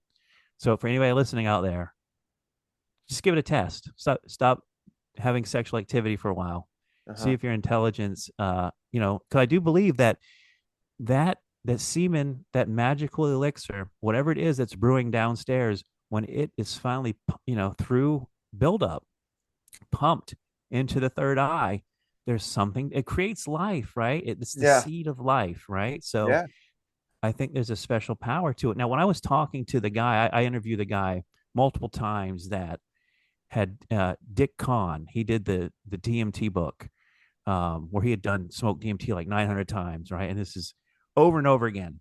Hmm. Long story short, the fuel for the DMT experience was through sexual energy. That was the big takeaway of all his stuff. Like, it was propelled through, the greater experiences were propelled through times when he was retaining, when he was mastering and channeling his sexual energy upward. Hmm. So there's something mystical and it's so important. And I haven't been great myself with it lately, so I'm just gonna keep it real. I Hmm. need to get back in that space too. Hmm. And so now we've got a culture of, like, internet porn and gooning. I don't know I if was gonna, yeah, I was gonna ask you why do you think porn's free? I mean, there's got to be a reason for that, right? And it usually, like my mindset's like I'm sure people would pay for it if, uh, it wasn't they would they didn't want to control the masses by men releasing their seed so much, like yeah. Well, you know what they say, when it's free, you're the product. right, exactly, So they're harvesting your energy. yeah, Like when Israel was doing fuckery with, I forget the country years ago. They put on porn on the TV in the country they were invading. really, Yeah, and then all the men were just so distracted with the pornography, especially in these Arab countries where this is forbidden. uh-huh. It was such a distraction, That must you be a know. huge, yeah, that would have been like that would have been crazy for some place like an Arab country for sure. It was a huge psychological warfare Yeah, tool. yeah, Absolutely, absolutely. I mean, it's insane the level that we've sunk into. The OnlyFans guy just dying, 2 days ago. oh, I didn't The, know that. the CEO of OnlyFans, I think $3 billion he's got, but it did. 43 years old, died of cancer. It didn't. His Wow, $3 billion didn't save his life. So wow, people say, oh, these elites have all this access, but same thing with Steve Jobs. If you look at some of the Epstein file stuff, they say Steve Jobs died of AIDS. I don't know if that's true or not. And he wasn't looking too good in his final days. If you ever saw one of his final images, he was just a skeleton. yeah, he But looked he he skinny. he had access to all the best medical technology and money in the world. Couldn't save him. But he also was Mister, alternative healing. Shunned traditional stuff like chemo and stuff like that. Yeah, when So it's your time though. It's I like, do believe that. I yeah, believe that as well. I believe that we. So back to this free will question, I think we're here to learn stuff and to elevate our consciousness. And I don't know what you believe in, but yeah, it seems a lot of these, especially Eastern religions, are like, let's train ourselves to break out of this dream at the moment of death, right? Because that's the last chance you've got until reincarnation, if you believe in that. yeah, I personally believe in reincarnation, same. not only from personal experience, but also I think not only obviously does Eastern theology, but Western. I think the Christianity that we never got taught, maybe Orthodoxy, which I think is, I'm not an Orthodox Christian, but I think it is probably, if anything, I'm a Taoist. I'm a Taoist Orthodox Christian, if anything. Hmm. What I think about Christ is Christ was really teaching you how to be like Him. Exactly. That's what I believe. Now, a lot of Yeah. people thought, oh, that's blasphemy, but at the He end of was the day, how, showing what was possible as a human in this reality. absolutely, I think me and you are on a lot of the same exact frequencies, because a lot of people I won't even bother sharing that with. Hmm. But I'm like, this is really what Christ was teaching: how to be like Him, how to master these things, the inner kingdom, all these siddhis, walking on water and Yeah. turning water into wine, all these magical tricks he was doing, Yeah. extensions of his, I believe, probably the highest elevated human being to ever walk the planet, Hmm. maybe above the Buddha and whoever else you want to put at that Mount Rushmore of spiritual teachers. Yeah. But I do believe that, yes, that Christianity ultimately does, if you look and you know how to read the Bible, it does talk about reincarnation. And so, if I had any goal besides, material success, it would be Maha Samadhi.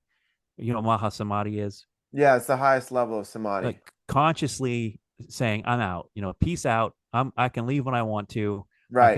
I can leave my body at will. Yeah, So like Paramahansa Yogananda did. exactly. Hmm. So that would be my goal if I could say, hey, that would be what I'm working for as I work through whatever karma. I try not to believe in karma too much. Like I try to think that's a mind thing that we can transcend. That who is the one that has the karma, right? I'm trying to transcend that character that is taking on this karma. I'm beyond that. I'm witness to the vehicle that is convinced that they have karma. Hmm. So it's you get it, but a lot of people, it's a little bit out there where you're, like I said, you're in that theater watching your mind, your life on the screen. You can't affect it at all, but you're reacting to it like you can.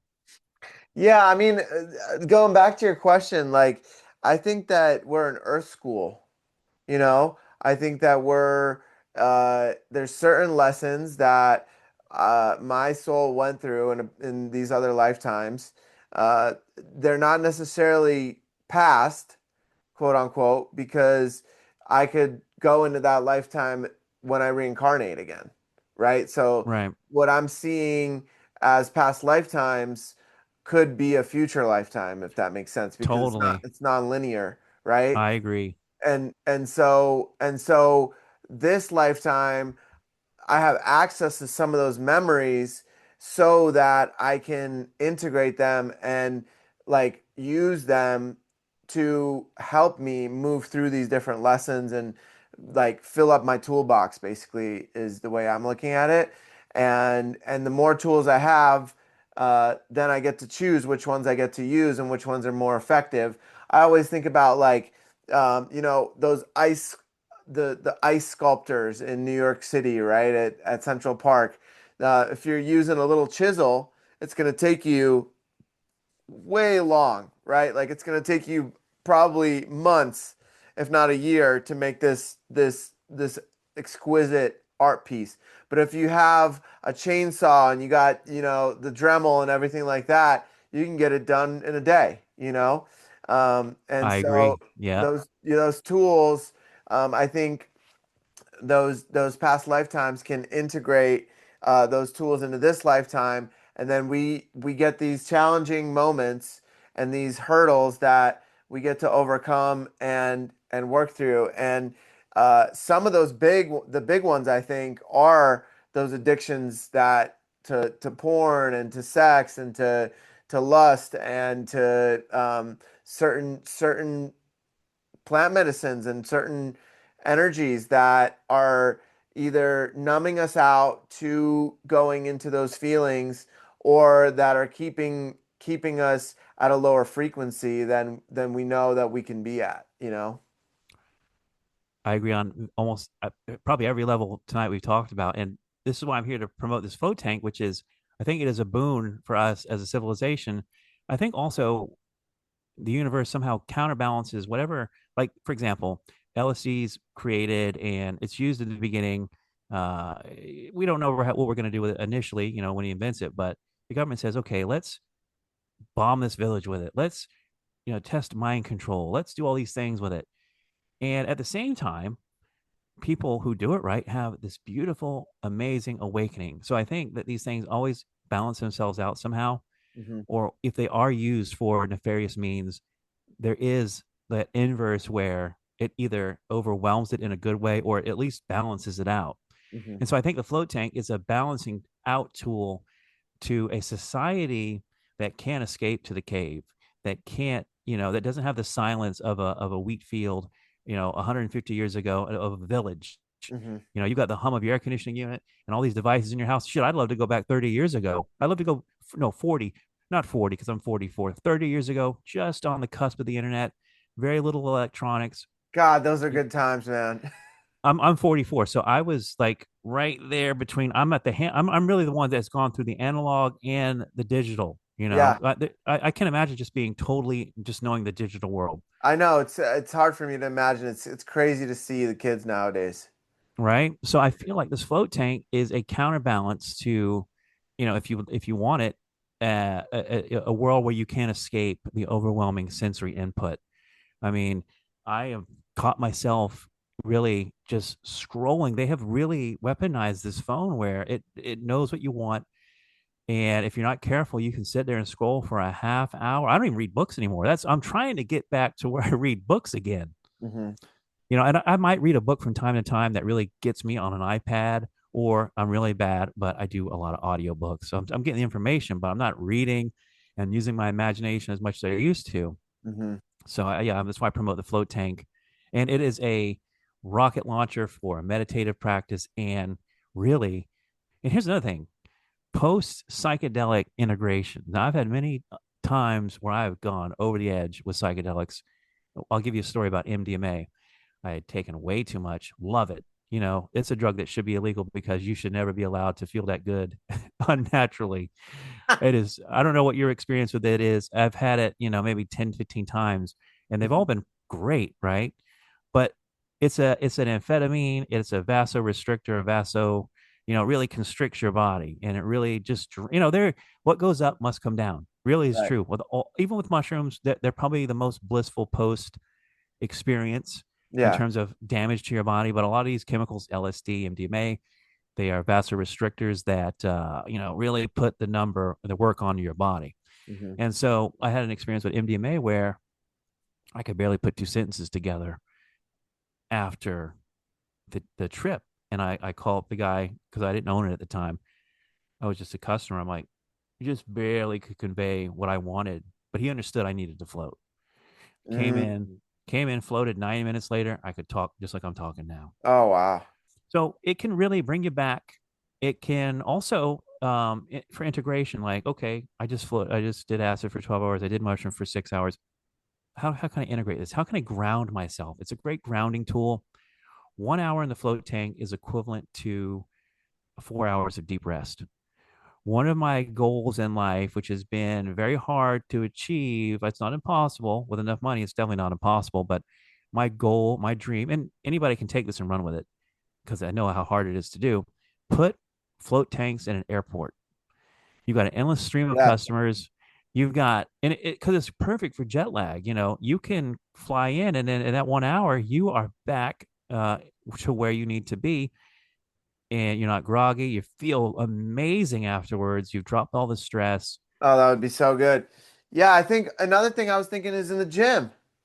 Well, that's the thing. So the sports world has caught on to these. The championship Patriots of yesteryear, they had these in there. I mean, a lot of sports teams are integrating this as a therapy.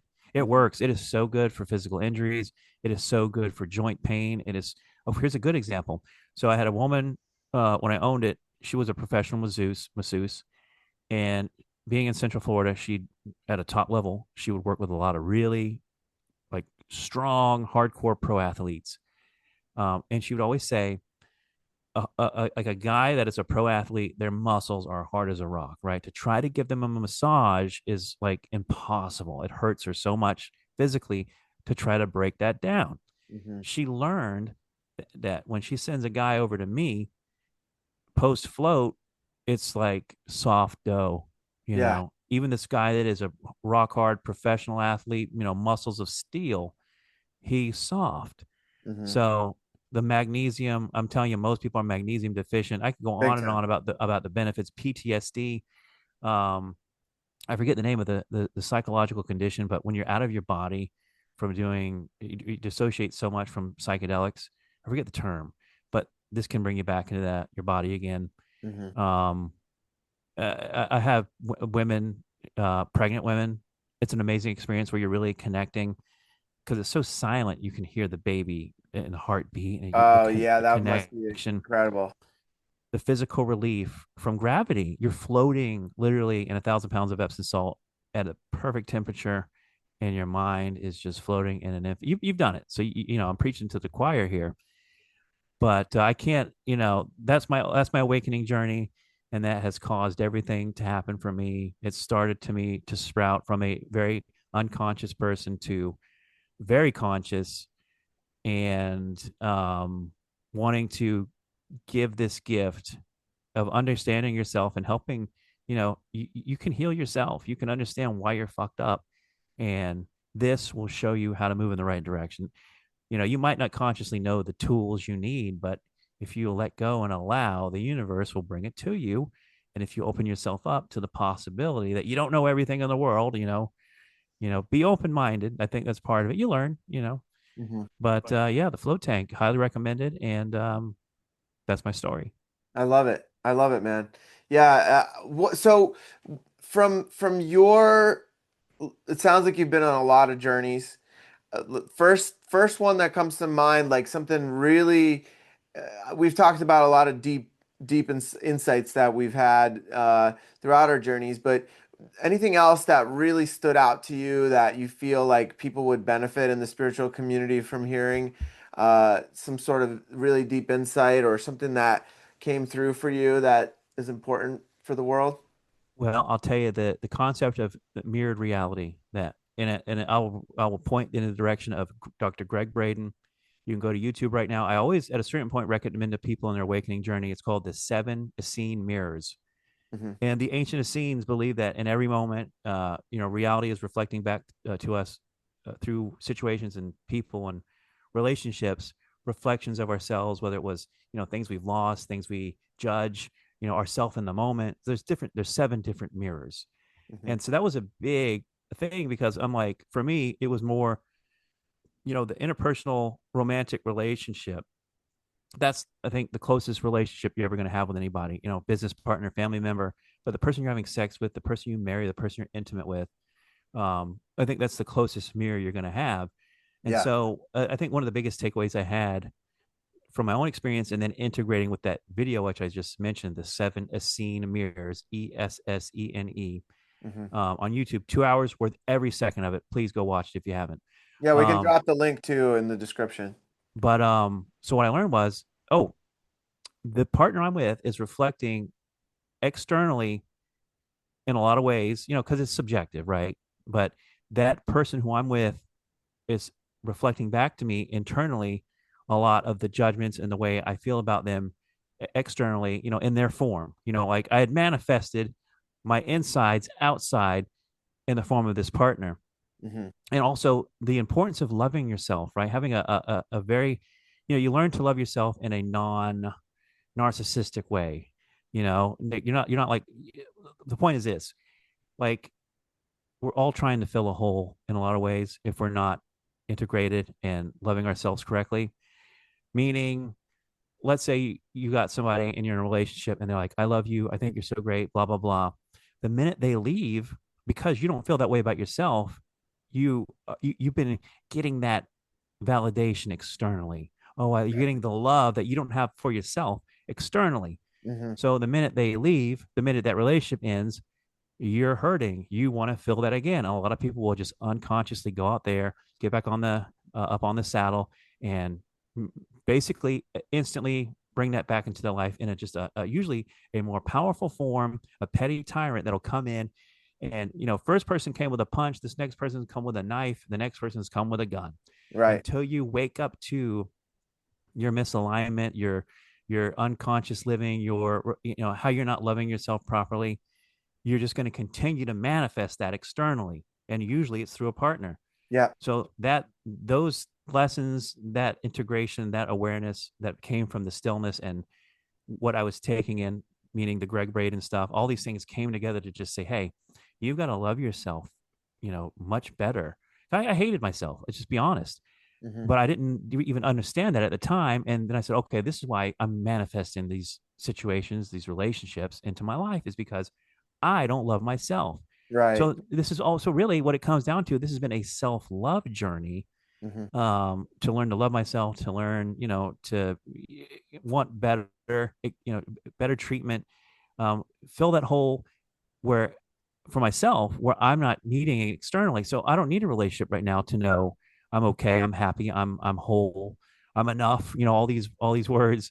I don't need somebody to tell me I'm great, or they think I'm talented, or they think I'm attractive or handsome or whatever. Hmm. Whereas an unconscious person just wants to have that constant validation externally. Yes. So until you get to that point, you're just going to keep repeating that cycle. So Hmm. I'd say that was probably the biggest thing that I've learned that I have worked through. And as honestly, as much as I think, okay, I've got this shit figured out, that I continue to manifest relationships, and they become more far and fewer between. But still, even this last relationship I had 2 years ago, I thought, okay, I'm enlightened now. I've got this self love thing figured out. I know my limits. I know my standards. I know what, I'm enlightened. I got it figured out.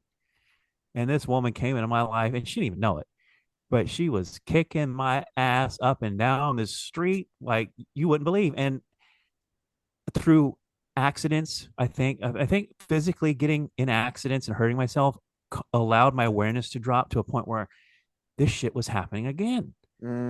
And Mm, and so at the end of the relationship, I woke up and I'm like, oh, okay. I told her, I said, when we met up for the last time, I said, you know what? You're the fucking master. You're, because everyone's God, of course, but I'm like, you have whipped my ass so bad with, you don't even know it. You don't even know how bad you whipped my ass. But right. I'm sitting here thinking, I'm the man. I'm enlightened. I've got it figured out. No woman is going to ever, I'm whole. I'm done. I'm good. This will be the one. We're going to get married, blah, blah, blah. No, not even close. Just ends up being another master class. And you think you got it figured out. Here's a test for you. Fail. So it's okay. I'm happy now. I've learned again. And I think if I do get in another relationship, which I eventually probably will, that it'll be, the one, or it won't be as bad of a lesson. I think I've really, truly got it figured out. And I'm not going to be cocky about it this time. I was cocky about it. I'm like, oh man, I have done mushrooms in a float tank and I've helped people reach enlightenment. And I've done all this shit online. I have celebrity friends and blah, blah, blah. No, no. So I'm chill now. I'm good to go. I'm good. She kicked my ass. Yeah, I was taught that relationships are the highest form of yoga. I believe it 100%. 100%. And, you know, if you really want to grow, find a partner that's awake and not try to be with somebody who's just either starting their path or somebody who's just, still very deep in the matrix for whatever reason, if they have money or whatever they may give you, right? That seems like a good exchange for that. But if you really want to grow and expand, date somebody who is on the path and has been doing it for a while. I agree, and I think that was part of my problem. And funny enough, her name was Maya, right? And I don't know, know what that means, like the Yeah, yeah, illusion, yeah. The right? The illusion. illusionary nature of Yeah. reality. I kicked, just laughing in my face the whole time. Universe, Hmm. yes, Yeah. seek out a conscious partner. I mean, the thing is, the heart wants what it wants, and I do think on some level that we are predetermined to have certain karmic lessons.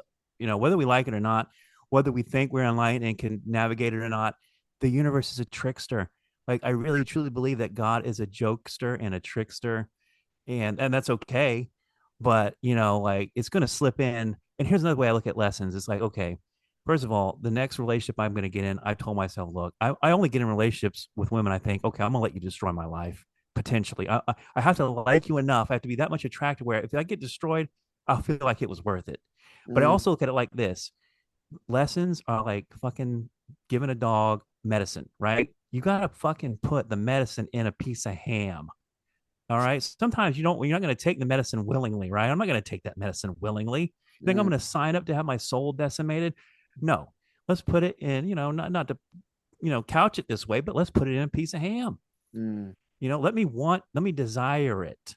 Let mm. me the dog is just going to boom. The dog is not going to think twice. The dog is going to eat the ham and it's got the medicine inside. There's nothing the dog can do now. Well, I'll tell Impulsive. you, yeah, I'll tell you what, man. The for me, the synchronicities are what led me to the partner I'm with now. Because if it wasn't for all these synchronicities, that's what I listen to, right? I listen to what the universe is really calling me to. And when I met my partner now, I was like, that's my next partner for sure, you know? And then when we started talking, it was like bam, bam, bam, bam, bam.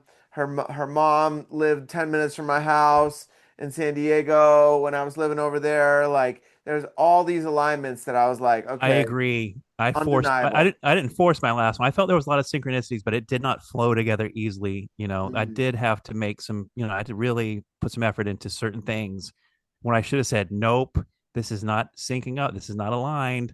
Yeah, But no, I had to go for it. So, it is what it is. That's how we learn. That's what we're here for. I don't think God wastes time on anything. I think, you know what I mean? Like there's nothing random. Nothing is random. I don't know what you think, but I totally think that God does not waste time or energy on anything. yeah, So every encounter has the seed of something terrible happening or something absolutely awakening and amazing. And it's all grist for the mill, as Ram Dass would say. It's hmm, all purposeful. And I just really, just try to stay in that state of awareness. Try not to sink into unconsciousness, which sometimes you can't help it. Like I said, physical trauma, I think sometimes brings us down in terms of catching a signal and being in alignment. Pain, for example, pain takes, I want to be blissed out. How can I be blissed out when I'm in pain, physical pain? It takes a lot to transcend physical pain. Now people can do it. yeah. And that's kind of where I got where I'm like, I'm really stuck in this loop of telling the story of I got a broken neck, I got a broken back. Oh no, transcend that. Yeah. Well, what's fascinating about this podcast is I've had people have broken backs, have these crazy pains, and they've transcended in different ways. But some of them, just find stillness, like the float tank, right, where they just sit and just sit with it and sit with it until there's a shift, and then it's gone. And I agree, and I think if I had to tell somebody like the ultimate lesson of what I've learned is like everything is a fucking placebo. Whatever it takes to get you there, whether it is Jesus, whether it is a literal pill, whether mhm, it is a meditation, self talk. I think literally it all comes down to belief. Because sometimes I will lay here in so much pain. I pray to Jesus, and guess what? My belief takes me to the space where the pain is gone. mhm, So I do yeah, believe that belief is the key to it all. Like I said, the mind flows downstream into the body. It all starts in the mind, whatever stories we're telling ourselves, whatever our beliefs. And also, I think, and I'm trying to like collective consciousness versus, individuated consciousness, mhm, how much of an effect that is. But I mean, in terms of my acid trips, you're it, like you're the only thing in existence, which is a kind of spooky, almost sad thing. yeah. But really, if I'm telling the truth of my conscious journey, it's like you're it, and it all comes down to you.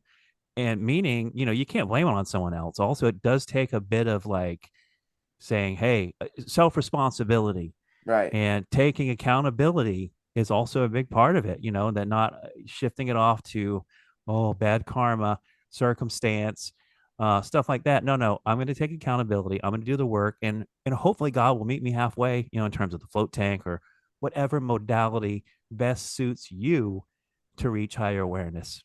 Yep. Yeah. Yeah, I mean, you nailed it right there. I think our beliefs uh basically guide everything in this life. Everything stems from our beliefs, and there are tools out there like, have you ever heard of theta healing? Yeah. That's a great tool that I found along my journey to shift those beliefs, to take something, and sometimes it's something so minuscule of a shift in the belief, but just a little tweak to it. And then if you add on to that affirmations and like really believing what you're saying to yourself out loud. Let's say I'm abundant, I'm strong, I'm healthy, like those kind of things. That really makes a huge shift too. It really does. And, being knocked down off the pedestal, off the mountaintop, I've gotten down to these points where I'm like, man, I'm back at this common low awareness again, of this low consciousness where I'm the self perpetuating victim. And you really, sometimes you forget that you were there and were in that space where it was miracles and magic every second of the day. And so I've been also digging myself out of that. And I think weed also didn't help sometimes, which was Yeah. another reason I wanted to clear it out, which was, I think, for me at least, and I know a lot of people, it can bring you into lower negative states of hate and self-pity. And weed's a very interesting drug. If you've ever seen it on like I saw a poster where it's like one quadrant of the poster is like stimulants, and one of them is depressants and downers, and all these different ways that all these different drugs are all out. Weed's right in the middle. Weed can be an upper, weed can be a downer, weed can be a psychoactive, weed can be a antidepressant, it can be a depressant. Weed is a wacky drug. So Mhm. oh, we just flipped. Oh, it's because I'm raising my hand. That's what I'm doing. I see. Um, no, but no, it's a so that's why I had to quit. I wanted to see what life was like, as they say, raw dogging it, raw dogging reality with no, crutches, and no nothing but just raw.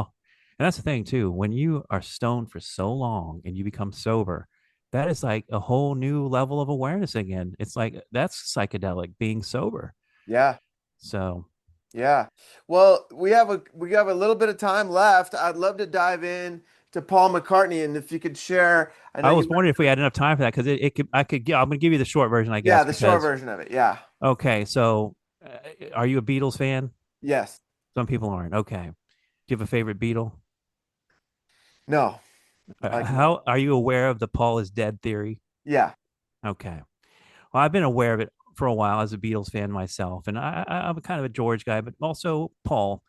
Um, but it wasn't till recently, uh, 6 months ago, I came across this book called The Memoirs of Billy Shears, and it is classified under historical fiction, but it's basically this confessional tell-all.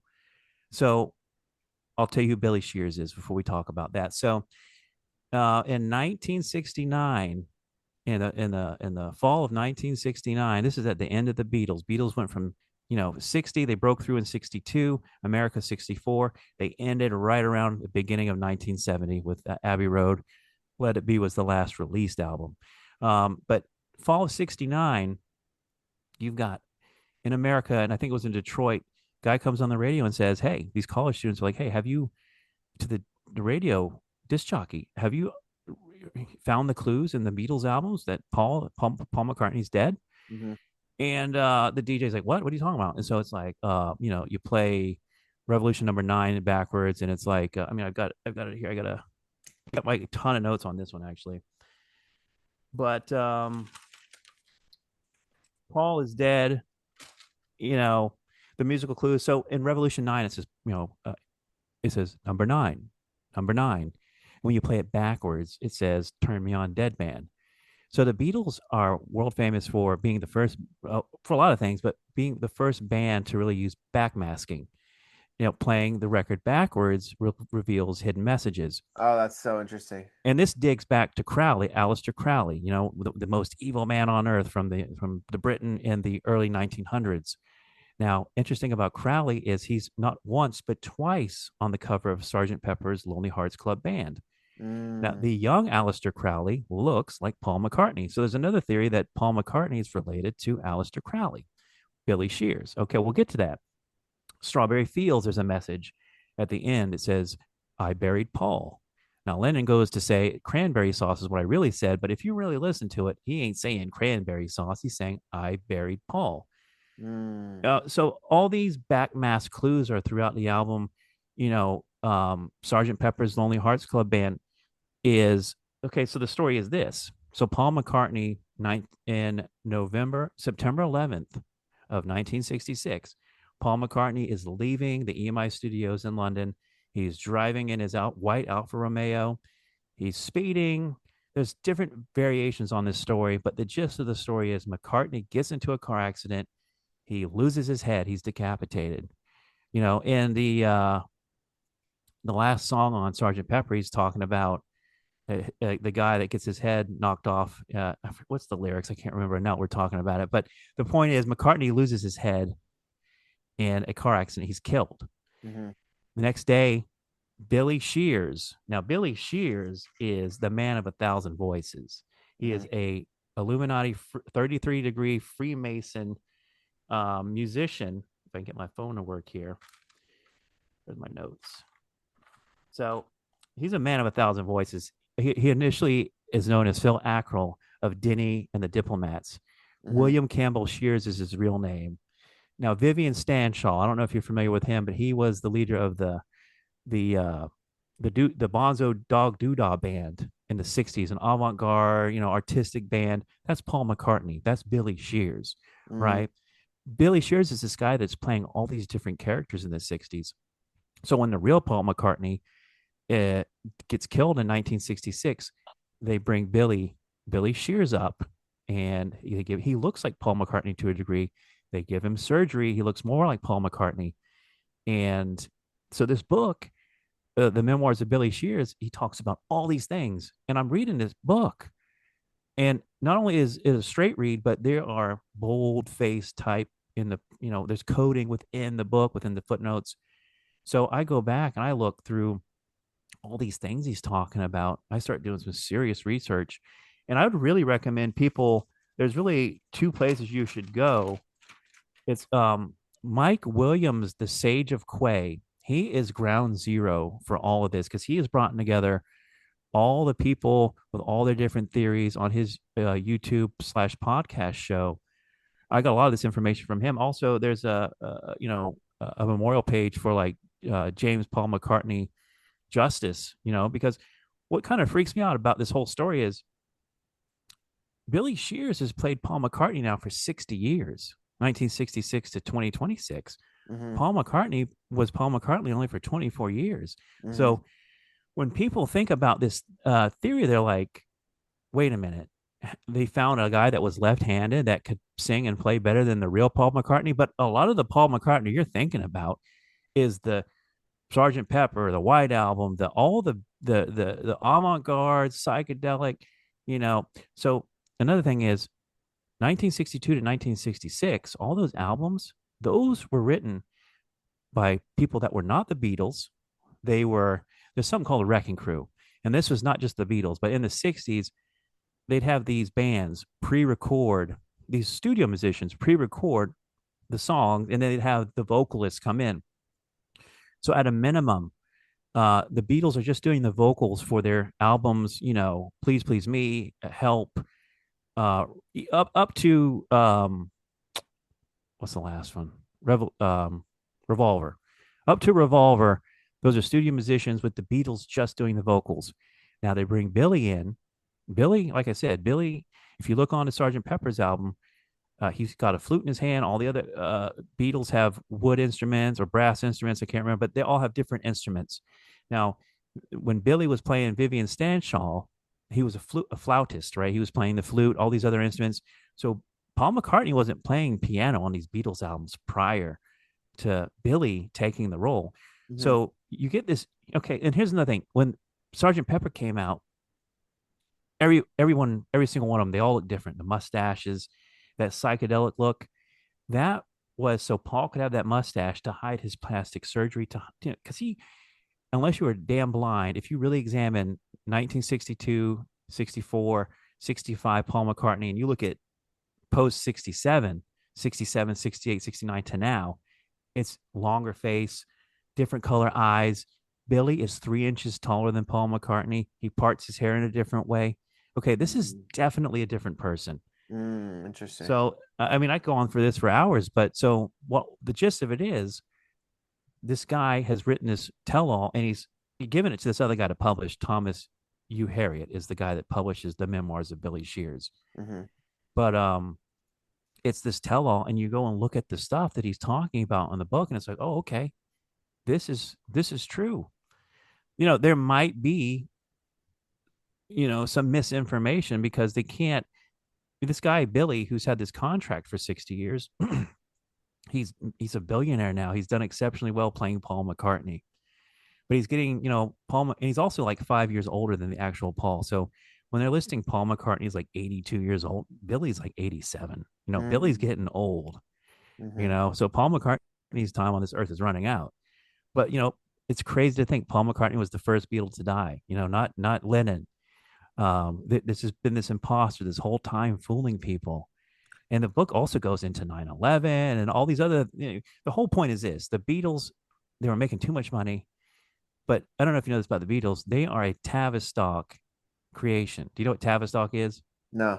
Tavistock is this British um, think tank, this social political group of people that were using music and other means, but mainly music. The Rolling Stones, the Beatles. The Beatles were their pet project, number one most valuable thing to push Christianity. It was about introducing the New Age religion, and the Beatles ultimately kind of did that. With the Indian stuff and the psychedelics, they really introduced psychedelics and backmasking. Really led the cultural movement of that time. So Yeah. it's very important. The Beatles are socially engineered. It's social engineering. Hmm. You know, Paul McCartney and John Lennon did not write all those songs. And the thing is, if you specifically go look at the Sage of Quay, Mike Williams, he really, it really, the 62 to 66 Beatles, they did not write their songs. They did not perform. Ringo did not perform on any of the albums. It was a studio. And you've got people coming out of the woodworks now saying, I played on that album. I was the drummer. And this was a known thing in those circles. But Mm. it's like the moon landing, though. The thing was, here's the thing. For 67 through 69, you had one open clue in the White Album where it's like on Glass Onion, where Lennon's like, here's another clue for you all, the Walrus is Paul. What the hell is a clue? What are you talking about, John Lennon? So I think these students went back in 69 and they started looking, listening to the albums, playing them backwards, finding these clues. And then finally, in 1970, I think Time Magazine has to go find Paul McCartney because you got to remember, we don't have the internet.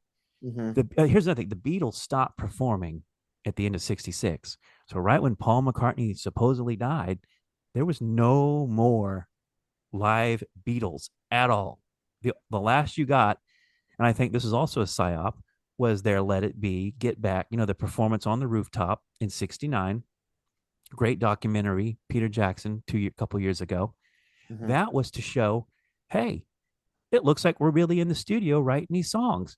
Now, I do believe Billy Shears, aka Paul McCartney, Sergeant Pepper on Billy and the Pepper Pots. That was another one of his aliases. This guy is one of the greatest musicians of all time. This is like the Mozart of our time. Yeah. Billy Shears, Hmm. and he's the winged Beatle. Wings. And here's the other thing. So when he was Phil Ackrell in the beginning, he worked with a band called Denny and the Diplomats. Now, Dennis Lane ends up being in Wings later on, Paul McCartney's band after the Beatles. He reunited with his old friend. There's an interview with Denny talking about it was Billy, and there's lots of, like, there's one I really love where Paul McCartney walks into a room and everybody calls him Bill. Hey, Bill. Hey, William. They didn't know the camera was on.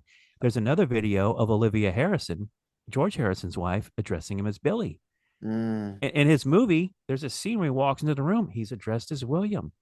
So I think Paul puts the clues out there on purpose. I think the Beatles have been trying to tell us this throughout the years in their albums, which is the backmasking. And the Sergeant Pepper album cover is Paul's funeral, right? You've got all the people there. A lot of those people are dead. You've got Crowley there twice.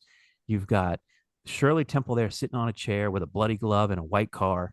You've got the grave, which is a bass, and the bass only has three strings, right? Only three Beatles. Abbey Road's another famous cover. You've got Lennon dressed in white, walking across as the priest or the deity, the god figure. You've got Ringo dressed as the pallbearer. You've got Paul McCartney, shoeless, carrying a cigarette in his right hand. He's a lefty, as the coffin nail. And then George Harrison in a jean denim outfit as the grave digger, right? And then if you look on the back of Abbey Road, you see the letter 3 and it says Beatles. On Your Mother You Should Know video, you've got all four Beatles wearing flowers on their jackets. 3 Beatles have red. Paul McCartney has a black one. Hmm. And it just goes on and on and on and on. Man, this is way deeper than I imagined.